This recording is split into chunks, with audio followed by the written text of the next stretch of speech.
আসসালামু আলাইকুম। আজকে ঘুরতে ঘুরতে বাগান এসেছিলাম। বাগান আসার পর মুকুলগুলোর অবস্থা দেখছিলাম। দানা হচ্ছে আস্তে আস্তে।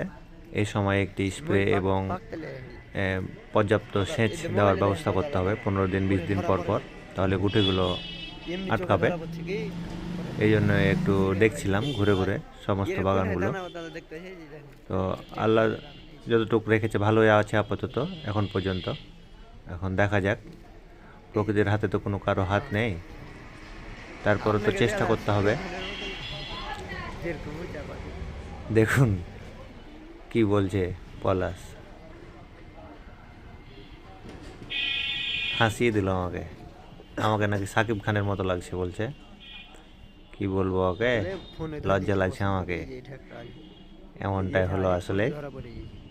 তো ঠিক আছে, ভালো থাকেন সবাই আজকের মতো।